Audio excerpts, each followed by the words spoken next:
देखिए आज हम electric flux and Gauss law से रिलेटेड कुछ न्यूमेरिकल सॉल्व करेंगे ना। तो इसमें क्वेश्चन नंबर फर्स्ट हमारा है, an electric field is uniform and is given that 200 newton per coulomb in plus x direction for x is greater than zero. यानी जब एक्स जीरो से बड़ा है तो इलेक्ट्रिक फील्ड की वैल्यू ये है एक्स डायरेक्शन में, और E इज -200 या 200 minus I cap Newton per Coulomb four x is lesser than zero. यानी जब एक्स की वैल्यू जीरो से लेसर यानी नेगेटिव वैल्यू है तो इलेक्ट्रिक फील्ड नेगेटिव डायरेक्शन में है और 200 न्यूटन पर कूलॉम है।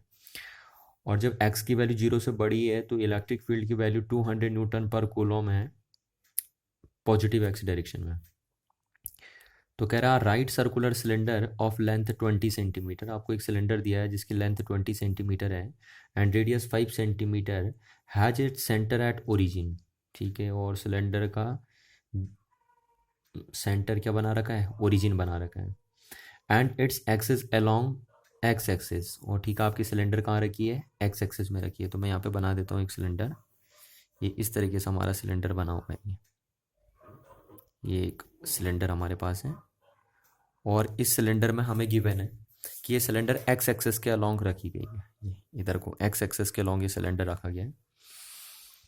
ठीक है, और इस सिलेंडर का जो सेंटर है वो ओरिजिन भी बना रखा है, तो उसको हमने ओ नाम दे दिया। ये देखिए यहाँ पे लिखा हुआ है centre at the origin and its axis along x axis so that one face is at x is equal to 10 centimetre. जैसे हमें दे रखा है कि पूरे सिलेंडर की लेंथ कितनी है, 20 सेंटीमीटर है। तो कह रहा है वन फेज की जो लेंथ है सेंटर से वो कितनी हो गई, फिर ऑटोमेटिकली हो गई 10 सेंटीमीटर। और जो दूसरा फेज भी बनेगा उसकी भी सेंटर से लेंथ कितनी हो जाएगी, 10 सेंटीमीटर। और इसकी रेडियस भी हमें गिवन है 5 सेंटीमीटर गिवन है। सिलेंडर की रेडियस भी गिवन है 5 सेंटीमीटर, अदर एंड -10 सेंटीमीटर। तो ठीक है, जो एक फेज रखा हो यहाँ से +10 सेंटीमीटर पे रखा है और दूसरा फेज यहाँ से -10 सेंटीमीटर पे रखा है। अब क्वेश्चन क्या पूछ रहा है आपसे, फर्स्ट क्वेश्चन। और इलेक्ट्रिक फील्ड देखिए, इलेक्ट्रिक फील्ड यहाँ पे इस डायरेक्शन में इलेक्ट्रिक फील्ड है और कितना है आपका 200 न्यूटन पर कूलॉम। इस डायरेक्शन में इलेक्ट्रिक फील्ड है। और जब x यानी जीरो से बड़ा है, जब x जीरो से बड़ा है तो x इधर को जीरो से बड़ा है, और जब x जीरो से बड़ा है तो इलेक्ट्रिक फील्ड x डायरेक्शन में है, पॉजिटिव x डायरेक्शन में। देखिए यहाँ आई कैप लिखा है। और जब x जीरो से छोटा है यानी इस डायरेक्शन में, यहाँ पे x जब जीरो से छोटा है, इधर को x जीरो से छोटा है, तो इलेक्ट्रिक फील्ड की value again 200 newton per Coulomb ही है, बट इस डायरेक्शन में इलेक्ट्रिक फील्ड आपका ओरिएंटेड है। अब पूछा क्या गया हमसे, पहले फर्स्ट पार्ट में पूछा गया है, तो हमारे पास एक सिलेंडर दिया है, सिलेंडर का सेंटर ओरिजिन बना रखा है और पूरे सिलेंडर की लेंथ हमें दे रखी है 20 सेंटीमीटर। और सिलेंडर का एक फेज सेंटर से 10 सेंटीमीटर पे, +10 सेंटीमीटर पे, और सिलेंडर का दूसरा फेज सेंटर से 10 सेंटीमीटर पे। सिलेंडर की रेडियस हमें 5 सेंटीमीटर गिवन है और कह रखा है कि अगर x जीरो से बड़ा है तो इलेक्ट्रिक फील्ड की वैल्यू 200 न्यूटन पर कूलॉम है प्लस x डायरेक्शन में, और अगर x जीरो से छोटा है तो इलेक्ट्रिक फील्ड की वैल्यू 200 न्यूटन पर कूलॉम है बट नेगेटिव x डायरेक्शन में। तो अब हमसे क्या पूछा गया है, पहला question, what is the net flux through the side of a cylinder, है ना। तो सिलेंडर के पास, जैसा आपको पता है, देखिए सिलेंडर के पास 3 सरफेस होती हैं, है ना। 2 फ्लैट सरफेस होती हैं, ये देखिए 2 फ्लैट सरफेस होती हैं जो सर्कुलर शेप की होती हैं, और एक कर्व सरफेस होती है सिलेंडर के पास, ये देखिए कर्व सरफेस होती है। तो इसको हमने सी लिख दिया, कर्व सरफेस, कर्व्ड सरफेस। और ये कौन सी सरफेस होती है सिलेंडर के पास, फ्लैट सरफेस होती हैं। तो सिलेंडर के पास 2 फ्लैट सरफेस होती हैं और एक ये कौन सी होती है आपकी, कर्व सरफेस। तो पहला क्या पूछा उसने, what is the flux through the side of the cylinder, यानी सिलेंडर की साइड से, ये साइड मतलब कर्व सरफेस से कितना फ्लक्स निकल रहा है, हमें ये कैलकुलेट करना है पहले पार्ट में। तो देखिए फ्लक्स का फॉर्मूला जैसे हमें पता ही है कि according to Gauss law, flux calculate करने में कौन मदद करता है आपकी, गॉस लॉ, है ना। गॉस लॉ के थ्रू हम फ्लक्स को कैलकुलेट करते हैं, किसी भी क्लोज सरफेस से कितना फ्लक्स निकल रहा है, अगर हमें वो कैलकुलेट करना है कि किसी भी सरफेस से कितना फ्लक्स पास होके जा रहा है, तो हम गॉस लॉ अप्लाई करते हैं। तो अकॉर्डिंग टू गॉस लॉ अगर हम देखें कि जो टोटल इलेक्ट्रिक फ्लक्स होगा, टोटल इलेक्ट्रिक फ्लक्स जिसको हम 5 भी लिख देते हैं, total electric flux through any close surface is 1/ε0 times into the total charge enclose by the surface. तो इतना फ्लक्स निकलता है। तो अब आप ज़रा देखिए, तो हम बोलेंगे यहाँ पे, हम सिर्फ इसी फॉर्मूले को लेके चलते हैं कि जो टोटल इलेक्ट्रिक फ्लक्स बना वो ये बना, हमें इसकी भी ज़रूरत नहीं यहाँ पे। तो ये इलेक्ट्रिक फ्लक्स का फॉर्मूला हमारे पास बना। अगर हम इसे खोलते हैं देखिए, तो ये बनता हमारा ई D S cos theta, dot product है तो ये इतना फ्लक्स निकलता है। ये फ्लक्स का एक्सप्रेशन हमने लिखा। अब अगर हमने फ्लक्स का एक्सप्रेशन ये लिखा, तो यहाँ पे जो थीटा होता है वो ई और डी एस के बीच का एंगल होता है। तो अब देखिए, मैं इस सरफेस, क्योंकि मेरे को इस सरफेस का फ्लक्स निकालना है, कर्व सरफेस का, तो मैं इस कर्व सरफेस का एक छोटा सा एलिमेंट ले लेता हूँ, एक डी एस पहले, है ना। अगर मेरे को निकालना है इस पूरी कर्व सरफेस से कितना फ्लक्स निकल रहा है, यही तो बताना मैं, कि पूरे साइड से यानी कर्व सरफेस से कितना फ्लक्स निकल रहा है। तो उसके लिए हम क्या करते हैं, पहले एक छोटा सा सरफेस ले लेते हैं और हम देखते हैं इस छोटे से सरफेस से कितना फ्लक्स निकलेगा, और देन लार्ज के लिए उसे क्या कर देते हैं, इंटीग्रेट कर देते हैं। तो देखते हैं कितना फ्लक्स निकला। तो हमने एक छोटा सा एरिया लिया डी एस और इसका एरिया वेक्टर बनाया। तो जैसा आपको पता ही है एरिया वेक्टर क्या होता है, आउटड्रॉन नॉर्मल। तो इस पॉइंट पे देखिए जरा, अब हम देखेंगे कि इस सरफेस से कितना फ्लक्स निकला। तो आप जरा देखो, तो ये इसका एरिया वेक्टर बना और इस पॉइंट पे इलेक्ट्रिक फील्ड किधर होगा, इस पॉइंट पे इलेक्ट्रिक फील्ड इस डायरेक्शन में है। तो अब अगर आप देख रहे हैं, तो जो कर्व सरफेस का एरिया वेक्टर है वो इलेक्ट्रिक फील्ड के साथ 90 डिग्री एंगल पे है। तो यहाँ पे थीटा कितना हो जाएगा आपका, थीटा यहाँ पे हो जाएगा 90 डिग्री। और अगर आपका थीटा 90 हो गया तो यहाँ कॉस 90 रखेंगे आप, तो कितना आएगा, ज़ीरो आएगा। कितना आएगा, ज़ीरो आएगा।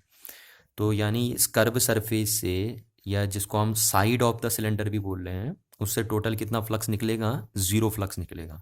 और ऐसा इसलिए हो रहा है क्योंकि जो इस कर्व सरफेस का एरिया वेक्टर बनेगा वो इलेक्ट्रिक फील्ड के साथ 90 डिग्री का एंगल बना रहा है। और जब भी एरिया वेक्टर इलेक्ट्रिक फील्ड के साथ 90 डिग्री का एंगल बनाता है तो टोटल फ्लक्स कितना होता है, ज़ीरो होता है। तो पहला पार्ट हमारा हुआ। अब सेकंड पार्ट में क्या पूछा देखिए आपसे, what is the net outward flux through each of the flat surface या each of the flat face. तो अब हमें निकालना है कि इस फ्लैट फेस से कितना फ्लक्स निकलेगा। ये जो एक फ्लैट फेस है, दोनों से निकालना है। तो हम एक से निकाल लेंगे, उसे टू से मल्टीप्लाई कर देंगे, तो net flux through flat faces आ जाएगा। तो हमें ईच फेज से निकालना है पहले, तो हम एक ले लेंगे। तो अब इस फेज से कितना फ्लक्स निकलेगा हमें ये पता करना है। तो जरा आप देखिए, एक फेज से कितना फ्लक्स निकलेगा। तो आप जरा गौर करना कि अगर हमें इस एरिया से, इस फेज से कितना फ्लक्स निकला ये कैलकुलेट करना है, तो हम पहले इसका क्या करते हैं, एरिया वेक्टर डिसाइड करते हैं। इसका छोटा सा एलिमेंट ले लेते हैं और उसका एरिया वेक्टर डिसाइड करते हैं। ये देखिए, ये इसका एरिया वेक्टर हो गया। तो आपको पता है, जैसे कहीं पे भी आपको अगर net flux through this surface निकालना है, तो आप पहले पूरा नेट सरफेस थ्रू तो फ्लक्स नहीं निकालते। आप क्या करते हैं, एक छोटा सा एलिमेंट लेके उससे कितना फ्लक्स निकल रहा है वो निकालते हैं, और देन उसे लार्ज के लिए क्या कर देते हैं, इंटीग्रेट कर देते हैं। तो आपको पता चल जाता है कि पूरी सरफेस के साथ कितना फ्लक्स लिंक होता है। तो वही मेरे को इस पूरे फेस से कितना फ्लक्स निकला वो कैलकुलेट करना था। तो उसके लिए हमने क्या किया, पहले एक छोटी सी सरफेस ले ली और उसका एरिया वेक्टर बना दिया। जैसा आपको पता है ये एरिया वेक्टर आउटड्रॉन नॉर्मल बनेगा, तो ये बना दिया। तो अब आप ज़रा देखिए, तो पहले हम ये निकालेंगे कि इस सरफेस से कितना फ्लक्स निकलेगा, और देन उसे लार्ज के लिए इंटीग्रेट कर देंगे। तो यहाँ पे देखिए, जो एरिया वेक्टर है और यहाँ पे इलेक्ट्रिक फील्ड भी इसी डायरेक्शन में, दोनों सेम डायरेक्शन में है। तो यहाँ पे जो एरिया वेक्टर और इलेक्ट्रिक फील्ड के बीच का एंगल बनेगा वो ज़ीरो बनेगा। और सिमिलरली यहाँ पे क्या हो रहा है देखिए, यहाँ पे अगर मैं इसका एरिया वेक्टर बनाऊँ इस फेज के लिए, तो इसका एरिया वेक्टर आउटड्रॉन नॉर्मल बनेगा। और यहाँ पे इलेक्ट्रिक फील्ड क्या है, यहाँ पे भी इलेक्ट्रिक फील्ड इसी डायरेक्शन में है। तो यानी कहने का मतलब है कि जो फेज हैं उनके लिए, दोनों फेज के लिए एरिया वेक्टर और इलेक्ट्रिक फील्ड क्या है, सेम डायरेक्शन में है। तो यहाँ से हम कैलकुलेट कर सकते हैं, इसका बी पार्ट जो हमें कैलकुलेट करना है वो है हमारा कि जो आउटवर्ड फ्लक्स होगा, outward flux through the right या लेफ्ट, जो भी आप निकालना चाहो, राइट सर्कुलर फ्लैट फेस इस कितना हो जाएगा, इस देखिए, तो वो कितना हो जाएगा, उसको हम ऐसे लिख लेंगे। देखिए, पहले हम स्मॉल के लिए निकालते हैं, तो स्मॉल के लिए ऐसे निकलता फ्लक्स, स्मॉल फ्लक्स ऐसे निकलेगा, ठीक है। और फिर लार्ज के लिए उसे करना है, तो लार्ज के लिए हम इसे क्या कर देते हैं, इंटीग्रेट कर देते हैं, और ये यहाँ से हट जाएगा, लार्ज के लिए इंटीग्रेट हो गया। तो आप दोनों केस में देख रहे हो, चाहे लेफ्ट फेज में देख रहे हो या राइट फेज में देख रहे हो, हर बार इलेक्ट्रिक फील्ड एरिया वेक्टर के साथ क्या बना रहा है, सेम एंगल बना रहा है। तो यहाँ से अगर हम राइट फेज का फ्लक्स देखें तो कितना हो गया, देखिए आपके पास, इसको इंटीग्रेट करें तो डी एस, इसको खोलें तो कॉस थीटा बनेगा। और थीटा क्या है, यहाँ पे इन दोनों के बीच का एंगल है। तो आपने चाहे देखा था, आपने चाहे राइट फेज में देखा, तो राइट फेज में इलेक्ट्रिक फील्ड और एरिया वेक्टर सेम थे। सिमिलरली लेफ्ट फेज में भी इलेक्ट्रिक फील्ड और एरिया वेक्टर सेम डायरेक्शन में है। तो यहाँ पे थीटा कितना बन रहा है, जीरो बन रहा है। यानी फेस पे एरिया वेक्टर और इलेक्ट्रिक फील्ड क्या जा रहे हैं, सेम डायरेक्शन में जा रहे हैं। तो जो नेट फ्लक्स आपका बनेगा वो बनेगा आपका इंटीग्रेशन ई डी एस, ये बन जाएगा। अब क्योंकि जो फ्लैट सरफेस है, देखिए जो फ्लैट सरफेस है उन पे इलेक्ट्रिक फील्ड की वैल्यू क्या है, कांस्टेंट है। आपको यूनिफॉर्म इलेक्ट्रिक फील्ड दे रखा, देखिए। तो यहाँ से हम क्या करते हैं, यहाँ से हम ई को बाहर लिख लेते हैं, क्योंकि कांस्टेंट डिफरेंशिएट इंटीग्रेट नहीं होते हैं ना। ई यूनिफॉर्म है, इलेक्ट्रिक फील्ड की जो वैल्यू है फ्लैट सरफेस पे वो यूनिफॉर्म है, इसलिए हमने बाहर लिख दिया, क्योंकि कांस्टेंट डिफरेंशिएट इंटीग्रेट नहीं होते। तो यहाँ से जो राइट फेस से जो फ्लक्स निकला वो आपका आया E into integration D S. तो जो इलेक्ट्रिक फील्ड है उसको तो हमने दे दिया, हमें पता है वो कितना है, 200 न्यूटन पर कूलम। और जो सरफेस एरिया होगा, देखिए, है ना, तो इस सरफेस को अगर आप इंटीग्रेट करोगे तो पूरा सरफेस इंटीग्रेट करके कितना आ जाएगा आपका, आपको पता है पाई आर स्क्वायर आ जाएगा।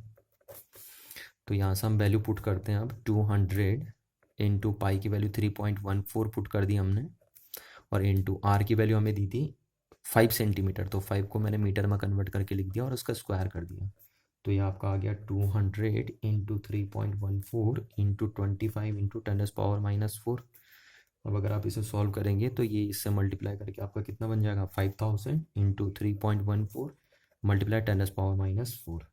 तो इज इक्वल्स टू कितना हो गया, 5 मल्टीप्लाई 3.14, और ये 3 जीरो मैंने यहाँ एडजस्ट कर दिए, तो इंटू 10⁻⁻1। और ये आपका आएगा 5 इंटू 0. ये 3.14 को 10 से डिवाइड कर दिया तो कितना आएगा, 0.314। और ये जो अगर आप फाइनल आप इसे सॉल्व करोगे तो ये अप्रोक्सीमेटली आ जाएगा आपका 5 इंटू 0.3, तो ये आपका लगभग अप्रोक्सीमेटली 1.55 के समथिंग आ जाएगा आपका, 1.55 न्यूटन। और देखिए फ्लक्स की यूनिट क्या होगी, फ्लक्स की यूनिट होगी न्यूटन मीटर स्क्वायर पर कूलम। तो इतना फ्लक्स निकलेगा आपका राइट फेस से। तो सेम इतना ही फ्लक्स आपका लेफ्ट फेस से भी निकलेगा, क्योंकि अगर लेफ्ट फेस पे भी सेम यही कंडीशन बन रही है, वहाँ पे भी इलेक्ट्रिक फील्ड और एरिया वेक्टर सेम डायरेक्शन में है ना। और लेफ्ट फेस पे भी जो इलेक्ट्रिक फील्ड का मैग्नीट्यूड है वो सेम ही है, और लेफ्ट फेस का भी जो सरफेस इंटीग्रेशन आएगा वो पाई आर स्क्वायर आएगा। तो ये बना आपका। अच्छा, नेक्स्ट पार्ट क्या दिया क्वेश्चन में, सी पार्ट क्या दिया है, what is the net outward flux through the cylinder. तो पूरे सिलेंडर से कितना फ्लक्स निकला हमें वो कैलकुलेट करना है। तो अगर हम इसका सी पार्ट करते हैं तो net outward electric flux through the cylinder, कि पूरे सिलेंडर से कितना आउटवर्ड फ्लक्स निकला हमें वो कैलकुलेट करना है। तो देखो पूरे सिलेंडर से कितना फ्लक्स निकला उससे हम ये लिख देते हैं। तो हम बोलते हैं कि कर्व सरफेस से कितना निकला प्लस राइट फेस से कितना निकला प्लस लेफ्ट फेस से कितना निकला। तो देखिए कर्व सरफेस से तो कितना फ्लक्स निकल रहा है, 0, प्लस राइट फेस से कितना निकल रहा है आपका अभी हमने कैलकुलेट किया था 1.55, प्लस लेफ्ट फेस से कितना निकलेगा, अगेन मैंने आपसे कहा लेफ्ट फेस राइट फेस से सारी कंडीशन सेम बनी है तो उतना ही निकलेगा 1.55। तो आप कह सकते हैं कि ये कितना बनेगा आपका 2 इंटू 1.55 न्यूटन कूलम पर कूलम मीटर स्क्वायर, इतना फ्लक्स बनेगा पूरे सिलेंडर से, इतना फ्लक्स पास होके जाएगा। तो ये आपका सी पार्ट हुआ। अब देखिए हम देखते हैं डी पार्ट। डी पार्ट क्या दिया है क्वेश्चन में, what is the net charge inside the cylinder. तो पूरे सिलेंडर के अंदर कितना चार्ज है हमें वो निकालना है। तो डी पार्ट अगर हम देखें तो हम यहाँ पे गॉस लॉ लगाते हैं। तो सिंस हम लिखेंगे अकॉर्डिंग टू गॉस लॉ,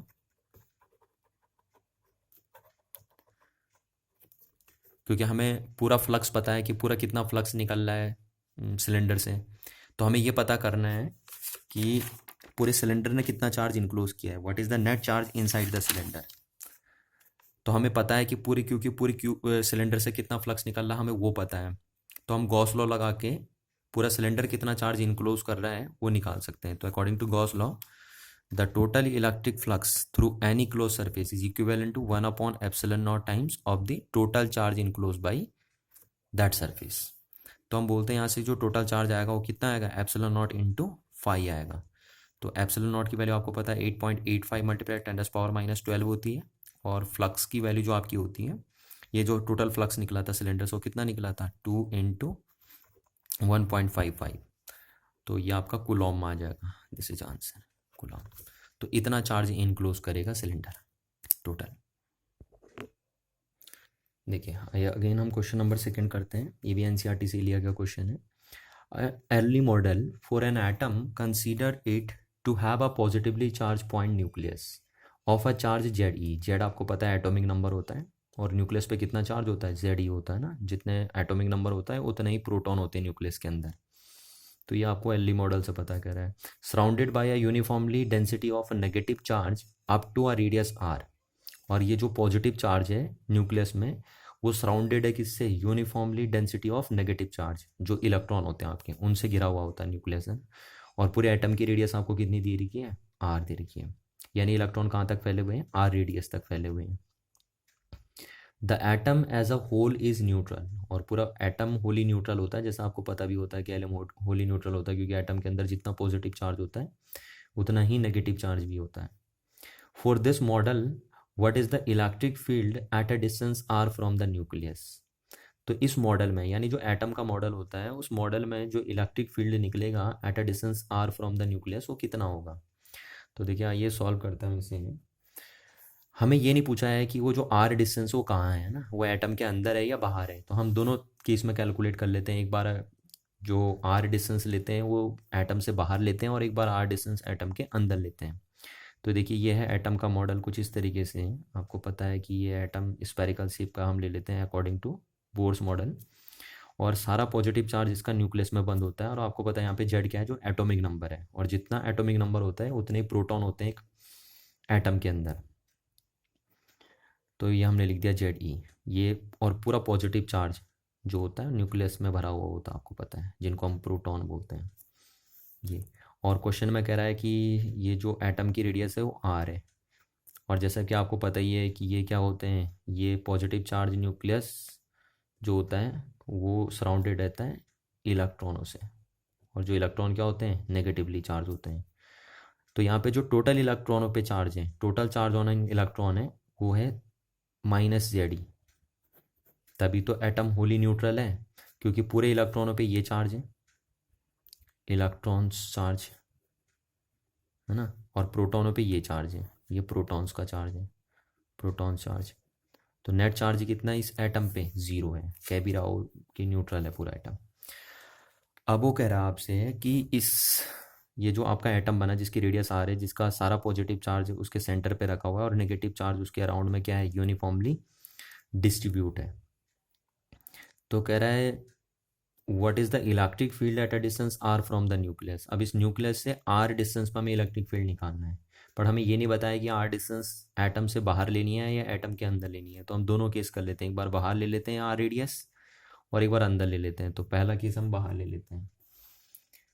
तो सपोज हमारे पास ये एक एटम है, ये एक एटम है, और इसका सारा पॉजिटिव चार्ज यहाँ बंद है। तो जेड ई पॉजिटिव चार्ज यहाँ पे रखा हुआ है, और जेड ई नेगेटिव चार्ज यहाँ डिस्ट्रीब्यूटेड है ना। जेड ई नेगेटिव चार्ज इधर को डिस्ट्रीब्यूटेड है यहाँ पे, सारा का सारा नेगेटिव चार्ज। तो हम बोल सकते हैं कि माइनस जेड ई चार्ज यहाँ डिस्ट्रीब्यूट हो रखा आपका। अब इसके सेंटर से मैंने ये डिस्टेंस ले ली, ये डिस्टेंस ले ली आर। और इस आर डिस्टेंस पे, इस एटम के सेंटर से आर डिस्टेंस पे एक पॉइंट पी लिया, जहाँ पे हम देखेंगे कि ये पूरा मॉडल जो है एटम का, वो कितना इलेक्ट्रिक फील्ड बना रहा है, यानी पूरा एटम कितना इलेक्ट्रिक फील्ड बना रहा है यहाँ पे, इस पॉइंट पे।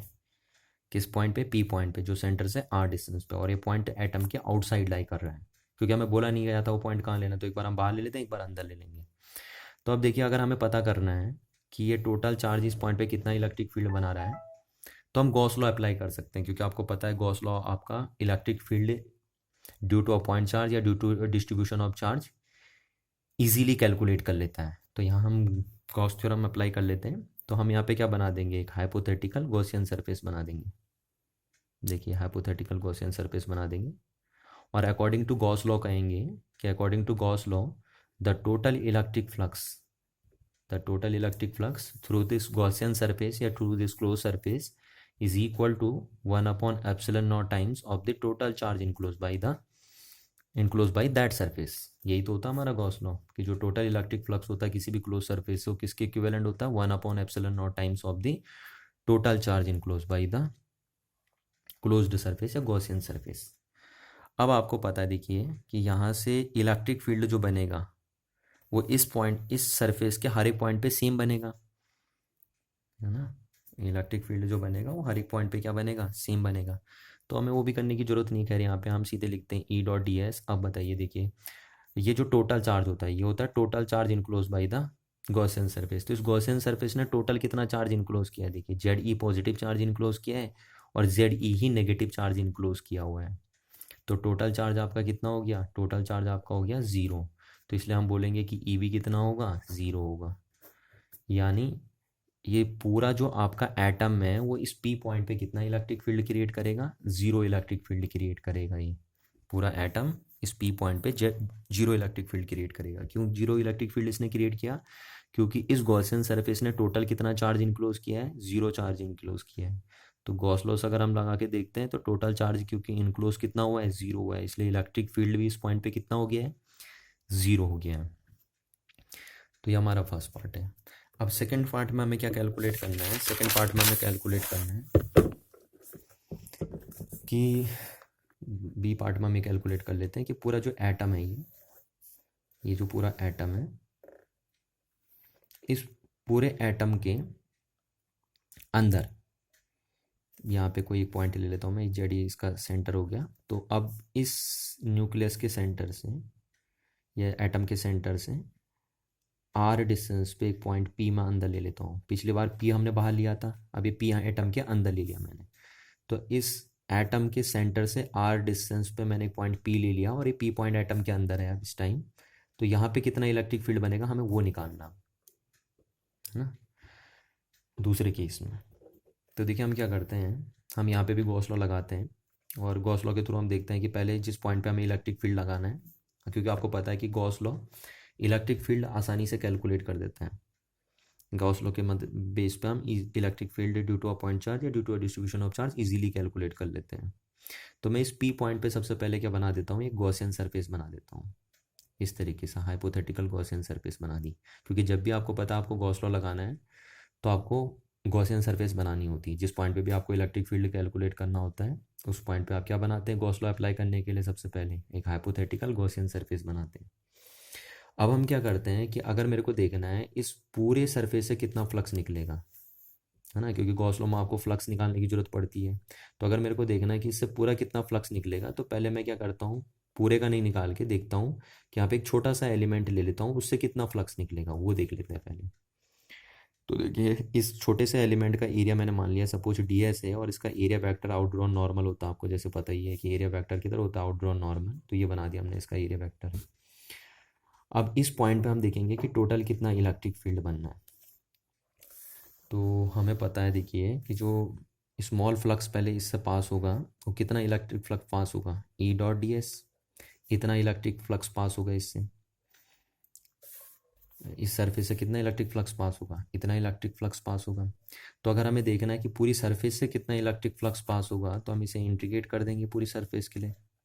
तो टोटल इतना इलेक्ट्रिक फ्लक्स इस सरफेस से क्या होगा, पास होगा। तो यहाँ से डिफरेंशिएशन से इंटीग्रेशन कटा तो आपका ये बना टोटल इलेक्ट्रिक फ्लक्स। ठीक है, जहाँ पे ये जो इलेक्ट्रिक फील्ड है इस पॉइंट पी पॉइंट पे वो due to all the charges है, due to all the charges. ये चार्ज चाहे वो अंदर आ रहा है या बाहर है, यहाँ पे जो चार्ज है ये electric field due to all the charges होता है। मैंने आपको पहले भी बताई थी बात, है ना। तो ये इतना फ्लक्स बनेगा, इस टोटल सरफेस से कितना फ्लक्स निकलेगा, इतना फ्लक्स निकलेगा।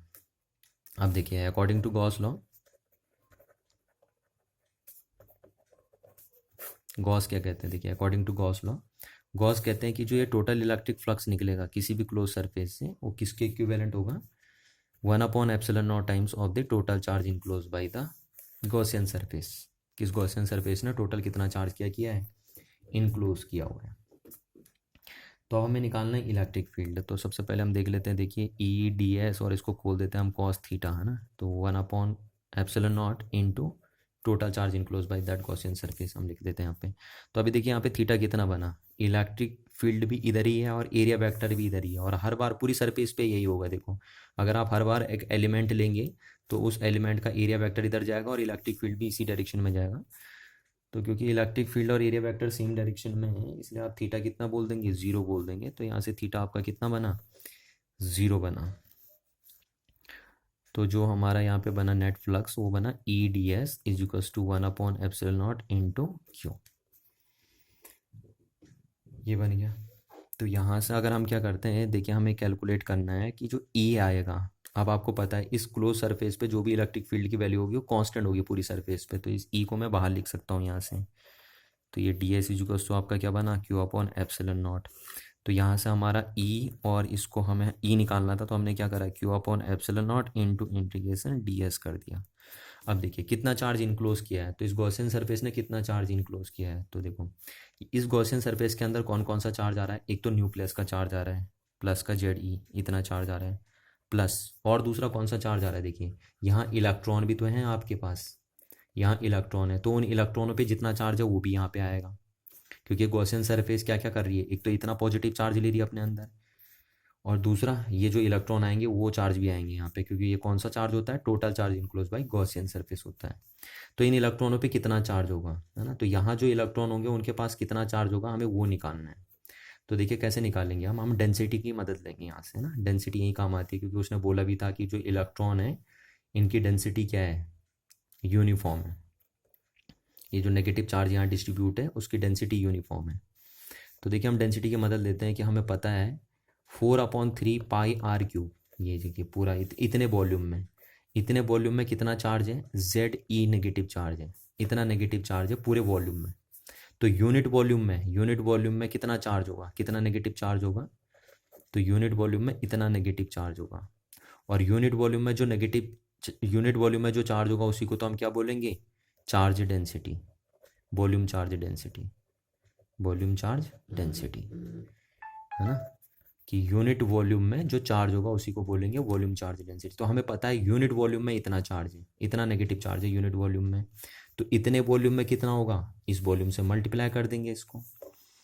तो इतने वॉल्यूम में कितना चार्ज होगा, देखिए इसका वॉल्यूम कितना होगा, 4/3 पाई r क्यूब, इतना वॉल्यूम होगा इस स्फीयर गॉसियन सरफेस का। और हमें पता करना है कि इस गॉसियन सरफेस पे कितना चार्ज है, तो इसके वॉल्यूम को इसकी लीनियर चार्ज डेंसिटी से हम क्या कर देंगे, मल्टीप्लाई कर देंगे, क्योंकि हमें पता है यूनिट वॉल्यूम में कितना चार्ज है, तो यूनिट वॉल्यूम में इतना चार्ज है, तो इतने वॉल्यूम में कितना चार्ज होगा, इस वॉल्यूम से मल्टीप्लाई कर देंगे। तो इस वॉल्यूम से हमने इस लीनियर चार्ज डेंसिटी को मल्टीप्लाई कर दिया, तो ये आ गया हमारा total charge enclose by Gaussian surface. और ये एप्सिलॉन नॉट, और ये देखिए इंटीग्रेट करके कितना बनेगा, गॉसियन सरफेस जब आप इंटीग्रेट करेंगे तो ये स्फेरिकल है आपकी, तो स्फेरिकल का कितना हो जाएगा आपका, ये हो जाएगा आपका 4 πr²। अब देखिए यहाँ से तो ई इक्वल्स टू आपका आ गया, आप अगर इसे सॉल्व करेंगे तो जेड ई प्लस 4/3 पाई r³ इंटू डेंसिटी की वैल्यू हम वहाँ से रखेंगे तो माइनस जेड ई अपॉन आपका बना 4/3 पाई r³ upon epsilon not 4 πr²। अब देखिए 4 π से 4 π3 कैंसिल आउट हो गया, तो यहाँ से ई इक्वल्स टू आपका बना, जेड ई भी मैंने कॉमन ले ली, देखिए दोनों में कॉमन है, तो यहाँ पे बचा आपका 1 प्लस, और यहाँ बचेगा आपका r³ अपॉन कैपिटल r³, और ये माइनस आया तो यहाँ पे मैं माइनस लिख देता हूँ आपका, और अपॉन कितना आ गया आपका एप्सिलॉन नॉट 4 πr², इतना आया आपका। तो हमारा ई इक्वल्स टू आ गया आपका जेड ई, और इसको मैंने रीअरेंज कर दिया अपॉन एप्सिलॉन नॉट 4 π, और देखिए इसको अंदर ले गया मैं r² को, तो ये 1/r², और देखिए ये 1/r², जो आपका 1/r² minus r³ upon r² into this one r³ है ना। अच्छा अरे सॉरी, एक चीज़ यहाँ पे देखिए हमने जब ये गॉसियन सरफेस को इंटीग्रेट किया, यहाँ हमने कैपिटल r² रख दिया ना, ये हमने गलती कर दी यहाँ पे। देखिए ये गॉसियन सरफेस को जब आप इंटीग्रेट करेंगे तो इसकी रेडियस तो स्मॉल r है ना, तो यहाँ पे हम स्मॉल r रखेंगे, स्मॉल r का स्क्वायर, तो ये जो स्मॉल r का स्क्वायर बनेगा आपका, यहाँ पे हम रखेंगे स्मॉल r का स्क्वायर, तो ये आपका हो जाएगा स्मॉल r का स्क्वायर, ये स्मॉल r का स्क्वायर। अब स्मॉल r के स्क्वायर से 2 पावर कट जाएगी, तो आपको जो नेट ई बनेगा वो कितना बनेगा, Z E upon epsilon not 4 π 1/r² minus r/r³। तो आपका फाइनल रिजल्ट ये आया, इतना इलेक्ट्रिक फील्ड बनेगा एटम के इनसाइड किसी पी पॉइंट पे जो r डिस्टेंस पे लाई करता हो सेंटर से। तो देखिए हमारा जो हम कहते हैं कि अगर पूरा एटम देखा था हमने, हमारे क्वेश्चन में ये था कि पूरा जो एटम होता है, हमने देखा कि जो पूरा एटम हमारे पास है, उस एटम पे प्लस और माइनस चार्ज के कारण किसी पी पॉइंट पे जो इसके सेंटर से आर डिस्टेंस पे लाई कर रहा है, और वो पी पॉइंट अगर बाहर है तो वहाँ पे ये पूरा एटम कितना इलेक्ट्रिक फील्ड बनाता है, ज़ीरो इलेक्ट्रिक फील्ड बनाता है। और अगर अंदर वो पॉइंट लाई करता है एटम के, तो वहाँ पे कितना इलेक्ट्रिक फील्ड बनता है, नेट इलेक्ट्रिक फील्ड की वैल्यू ये होती है एक एटम के अंदर।